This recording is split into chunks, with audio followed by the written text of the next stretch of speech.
ایک نیک خاوند اور اس کی بیوی کا ایسا قصہ ہے کہ سن کے ایمان تازہ ہو جاتا ہے اور اپنے رب پہ اور بھی ایمان پختہ ہو جاتا ہے۔ ایک نیک آدمی شادی کے بعد اپنی بیوی کو اپنے گھر لے کے جا رہا تھا اور راستے میں ان کو سمندر عبور کرنا تھا۔ تو جب وہ راستے میں پہنچے سمندر عبور کرنے کے لیے، شوہر نے ایک کشتی تیار کی اور جب کشتی کا انتظام ہوا تو وہ دونوں سمندر عبور کرنے لگے۔ کشتی بیچ سمندر ہی پہنچی تھی کہ سمندر میں طوفان آ گیا اور وہ جو اس کا شوہر تھا نا، وہ اللہ کا نیک بندہ تھا، عبادت گزار تھا اور وہ رب پہ بھروسہ کرتا تھا۔ اس کو پتہ ہے کہ ہمارا رب ہم سے بہت پیار کرتا ہے، اس لیے اس کا ایمان پختہ تھا۔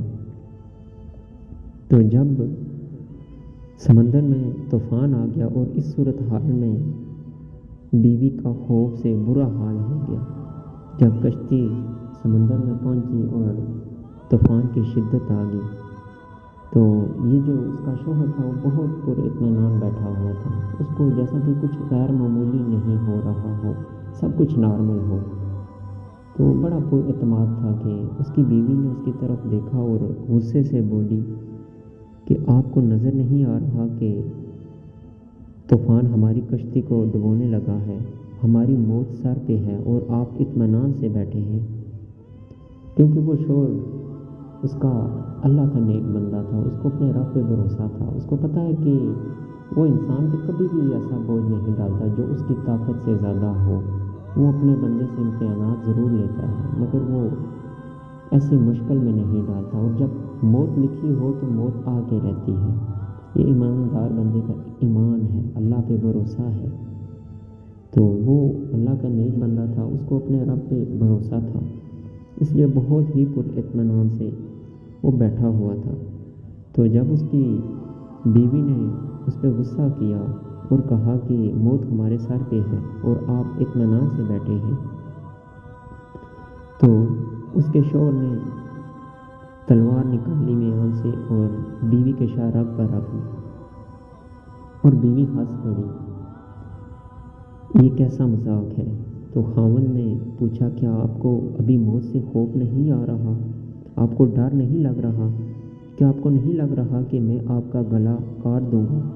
یہ سن کر بیوی بولی مجھے آپ پر اور آپ کی محبت پر اعتماد ہے، مجھے پتہ ہے کہ آپ مجھ سے بے انتہا محبت کرتے ہیں اور یہ تلوار آپ کے ہاتھ میں ہے تو مجھے کوئی نقصان نہیں پہنچا سکتی۔ یہ سن کر خاوند بولا جیسے آپ کو میری محبت پر اعتماد ہے نا، ویسے ہی مجھے اللہ کی محبت پر یقین ہے۔ بہت پیاری مثال دی اس نے۔ حالانکہ جو میاں بیوی کا رشتہ ہوتا ہے یا ماں کا رشتہ ہوتا ہے، باپ کا ہوتا ہے، بھائی کا، یہ رشتے بہت پیار کرتے ہیں۔ اگر آپ کے بھائی پہ، بیوی پہ یا ماں ہے اس کے بیٹے پہ اگر کوئی اس طرح کوئی مارے، کوئی ظلم کرے تو وہ نہیں رہ سکتا، یا نہ آپ اپنے بیٹے پہ یا کسی بھی اپنے خون رشتے پہ اس طرح ظلم نہیں کر سکتے کیونکہ آپ بہت پیار کرتے ہیں۔ اور سوچ لیں وہ ماں سے 70 گنا زیادہ پیار کرتا ہے تو وہ کیسے یہ کسی کو نقصان پہنچا سکتا ہے۔ بہت پیاری مثال دی۔ تو جب اس نے یہ بات بولی تو بیوی جو ہے نا وہ بہت متاثر ہوئی اس بات سے، اور یہ طوفان بھی اللہ کے ہاتھ میں ہے، وہ چاہے تو اسے روک لے، چاہے تو ہماری کشتی ڈبو کر بھی ہمیں بچا لے۔ یاد رکھو اللہ جو بھی فیصلہ کرے گا وہ ہمارے حق میں بہتر ہوگا۔ تو اس کی بیوی اس سے وہی متاثر ہوئی کیونکہ اس نے بولا کہ اگر ہماری موت لکھی ہوئی ہے تو کوئی بھی نہیں ٹال سکتا، اور اگر ہماری زندگی ہے، ہماری کشتی ڈوب بھی جائے نا تو اپنا رب ہمیں بچا لے گا۔ یہ ہوتا ہے ایمان، اس لیے اپنے رب پہ آنکھیں بند کر کے بھروسہ کریں، وہ بہت پیار کرنے